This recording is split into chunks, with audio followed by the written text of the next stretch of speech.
more clearly. Three things serve your life today: death, taxes, and you will wait on hold when you call the CRA. Another damning report that Canadians continue to pay more and get less.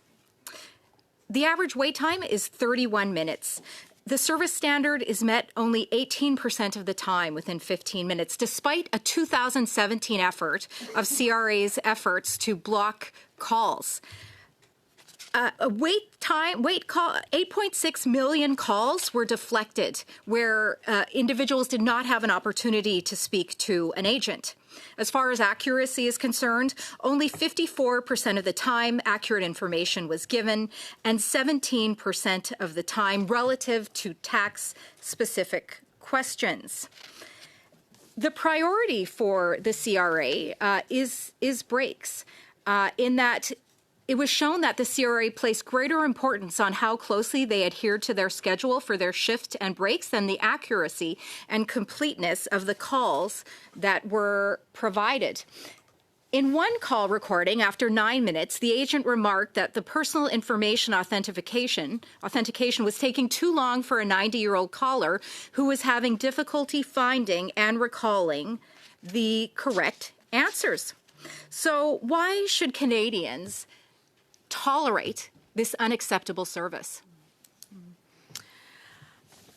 I think there's lots of opportunities within Canada Revenue Agency to improve how they provide service to Canadians, and having only about 10% of an agent's annual performance review based on the accuracy and completeness of their responses, in my mind, does not encourage a good culture where accuracy and completeness is top of mind.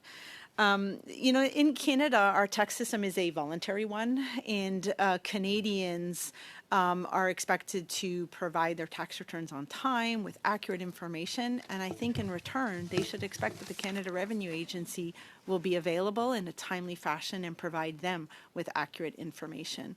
And what we're seeing is that is not the case, and this was meant to be a follow-up to see if things had improved since 2017. And I would say that if you're calling about a general question, they haven't gotten better. But if you are calling about specific things about your account, you will get an accurate answer. However, the My Account creation was meant to take calls away from a call center, and a majority of the calls received by the call center right now are trying to access My Account. So I think there's a lot of opportunities to make this more efficient for Canadian taxpayers. Thank you. A quick follow-up, are you good? Sure. The contract with IBM quadrupled from $50 million over 10 years to $190 million. When asked as well, neither Shared Services Canada nor the Canada Revenue Agency could confirm whether the invoice levels of activity, which were the basis for the charges invoiced to the agency, were accurate. So we're seeing the same type of practices not being followed that we saw in a Arrive scam. When will this government learn, and will Canadians ever get value for money?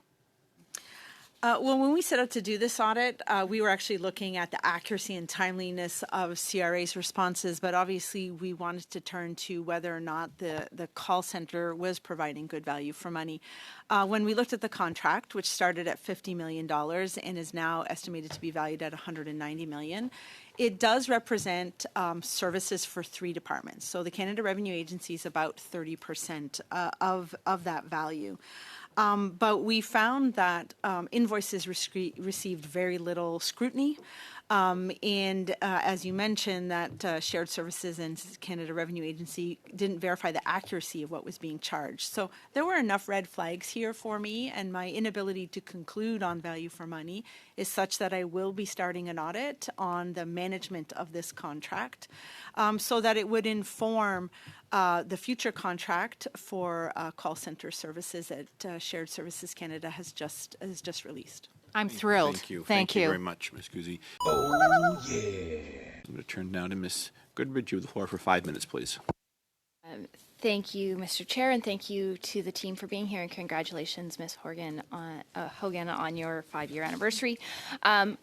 In your report on childcare, you say that the Liberals have fulfilled their responsibilities and you quote that when it comes to flexibility, but there's no metric on flexibility.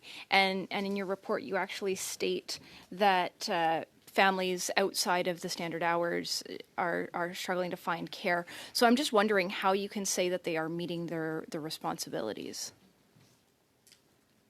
So I said that the federal funding has led to improvements in early childhood and learning, but it is still time left, right, to decide whether or not all of the responsibilities have been met. The federal funding has helped reduce the cost of childcare. 5 provinces and 3 territories are already at $10 a day, which is ahead of the deadline of 2026. Additional spots have been created, but there's still a lot of work left to be done there.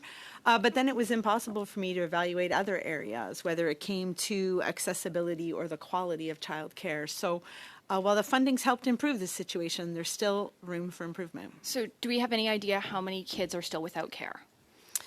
Well, all I know is what the federal government received from the provinces and territories, and I can highlight what Statistics Canada would tell you that there in 2021 there was 2.2 million children who were aged 5 years and under. And more than half of them were in childcare, and that it was at an average cost of over $30 a day. So the fact that 112 spots have been created, which is less than half of the target, is why I raised the risk that filling the 250 spots or creating those 2 spots might be very difficult to achieve. Do you know how many of the new spots are actually filled? And that's actually a piece of information that the federal government isn't gathering from the provinces and territories. In fact, they turned to another Statistics Canada survey to understand why parents may not be taking up the new spots. So part of why I asked this is Ontario Auditor General recently studied this, and they actually found that 27% of spots weren't being filled. Mm-hmm. That's very concerning to me. We're spending a lot of money. The Liberals keep boasting about how much money is being spent. We don't actually know how many kids are actually seeing the benefits of this. So you actually raised something that I've been working on with some of my colleagues in the Provincial Auditors General Office. We felt that it was important to try and coordinate some of our work on topics exactly like this, where there's a lot of federal funding, but a lot of the heavy lifting happens in the provinces and territories. And so there will be 2 other provinces who will be looking at this as well. And I think it's important so that you can see the picture from the start to the finish, where the funding comes from and then how it actually happens. Is there any standard information being collected across the provinces on this? So there is some information being collected, but what the government did was they allowed every province and territory to provide it in whatever format they want. Okay, cool. There's flexibility in the agreements to make sure that they get consistent and standardized information, which is why we recommended that. So I'm going to shift gears over onto the First Nations report. I found the information in that incredibly troubling. As the Member of Parliament for Fort McMurray Cold Lake, wildfire is something that is very familiar to me. You stated that not all provinces have wildfire agreements. Which provinces have wildfire agreements? Mm-hmm. So there are currently 5 provinces that have wildfire agreements. It's British Columbia, Alberta, Saskatchewan, Manitoba, and Ontario. But I think what's important to note that it doesn't mean that every First Nations community in that province is signed on to that service agreement. Okay, so then in my home province of Alberta, how many First Nations are without? That aren't covered I don't under that have agreement? that specific level of information. I'm going to see if perhaps Glenn can add in something there. In the province of Alberta, 25 of the 48 First Nations are not covered So by half. that agreement. So about half. Yeah, Half correct. aren't covered under the agreement, and you only have agreement, or the Government of Canada, the Liberals only have agreements with half of the provinces. How many territories are covered? There are no territories that have agreements. So this is an abject failure. This is why we concluded that the progress on our recommendations from a 2022 report were unsatisfactory. There's a lot of work, and I think that Indigenous Services Canada really needs to rethink how they approach engaging and working with First Nations communities. And they're trying to get to these tripartite agreements between the province, the nations, and the federal government. How many of those exist? It was announced in the 2019 budget. So in 2022, we actually looked at agreements, and there was 6 emergency service agreements that had been put in place. None of them were tripartite. They were just moving to tripartite. They were sort of dual party agreements. So 6 years post announcement in budget, and there's still 0. Well, right now, what even more concerning is there's less service agreements, right, between 22 and now. And I think a service agreement provides the clarity to First Nations communities on what to expect in an emergency. And even if you're working towards something new, you could renew contracts that expire. You could put something in place to provide some clarity and certainty to First Nations communities. Thank you. That is the time, I'm afraid.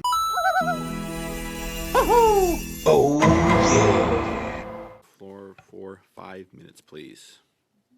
I would like to say congratulations on your first 5 years, Ms. Hogan, and hopefully your next 5 are as good as your first. I'd like to start on the recruiting for the Canadian military.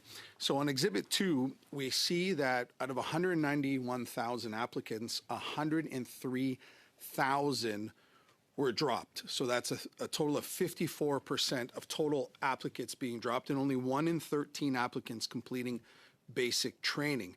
Your report said that CAF doesn't know why these applicants were dropped. Why aren't they obtaining that data? I mean, that's an excellent question. We really wanted to know why they were falling off at certain points in the process, and that was really the goal of our audit, was to try and figure out how to help them improve or identify if there had been bottlenecks. I think one of the reasons might be because of the time delay. So the standard is supposed to be to treat an application within about 100 to 150 days, and we saw that was almost twice as long. So I would imagine that people, like they do with any job, they apply to sort of abandon that pursuit because they find another employment. So I did find that out of the 191,000, almost 15,000 came on board, but that didn't meet the target. We still have a gap of 4,700. That is particularly scary because our CFA isn't equipped. What does that mean for our armed forces if we have a gap of 4,700 personnel? So you're right, during the period of our audit, only 1 in 13 people who applied ended up starting basic training. I think it's important, and you highlighted exhibit number 2, there's other information in there that talks about over 50,000 applications that are still sort of in the pipeline and being treated. And that's why I think it's important for national defense to figure out why people are dropping off, because you can't make changes to your process if you don't know why people are abandoning it. Thank you. I'd like to move on to the other military report on the housing Canadian Armed Forces members. So your report shows the National Defense failed to meet housing needs. We're at least 5,200 units short. And the ones that we do have are outdated spaces with no Wi-Fi. Some don't even have functioning sanitary waste systems. We also have stories that members are having to couch surf. And I think the low point is an article that came out in 2022 that said that they were being advised to go to Habitat for Humanity to find housing. I find that concerning. Do you want to elaborate on that? You know, the National Defense is not managing their housing in a way that will meet their needs or the needs of their members at all. I think what was concerning for me is that we saw the poor condition of so many housing units that I think you and I would not want to live in, and we shouldn't expect that our Canadian Armed Forces members I think they said they were 60, an average of 60 years old. Some of the so there's 2 types of buildings. Okay. There are quarters, which are meant for basic training and temporary housing or transigent housing. They're not supposed to be long-term. Some people are living in those long-term. Then there are residential units, so a house that's unfurnished. And some of the quarters are over 60 years old. One was built actually in 1930. And when maintenance isn't being done, because we saw that in about 25% of the cases, regular inspections aren't being done, you don't know the needs for maintenance, and then that results in housing that's in poor condition. And as you mentioned, we saw lack of safe water to drink or potable water in buildings, toilets that didn't flush, and exterior walls that needed repairs. And do we have a number on how many new units were built since the audit? So I don't have that number Okay. handy. What I can tell you is since over the audit period, there has been a reduction in units that are available. Yeah. So it's clear that the plan needs to be adjusted in order to meet the needs, and that they need to consider more up-to-date information than what they're using in their plan. Also considering that they want to recruit more than they currently have on. So I see also there, like on housing here, 3,800 units will be built over the next 20 years. So this is my next question here. In response to this, we see that a friend of the Prime Minister, an RBC banker, has been appointed to this portfolio at close to $700,000 a year. So my question is that what we need? Or do the ministers just need to prioritize the Canadian military for the sake of our security and sovereignty and do their job? So I think you're talking about the appointment to the agency, the procurement agency for national defense, and they would not be dealing with the building of housing units. There is a special operating agency called the Canadian Forces Housing Agency that deals with the building of units, and they did receive $2.2 billion to fund a plan over. As a European, I am a European, European. actually. Oh, you are? Yeah, Oh, yeah, oh. Irish citizen. Yeah. So there you welcome, go. welcome. Speaking as a European, WTF. How many kids did you molest with Jeffrey Epstein? More than just elbows. and as the most European of the non-European countries, being aware of what potential conflicts of interest you sought What possible to avoid. conflict would you have, Stephanie? Stephanie, I'm complying with the rules. I'm complying with the rules in advance. Come on, for now. These are Muslim values. These are Canadian values. Hi, everyone. Congratulations, you're spending more money on taxes than on food, clothing, and shelter combined. Hey, that's something everyone can enjoy. All right, gang, thank you all very much for watching. Aaron, Canadian Looney, like, share, subscribe. Smash that subscribe. We're trying to grow this thing. Canadian Federal Politics. Get yours right here. Thanks for watching. We'll catch you in the next video.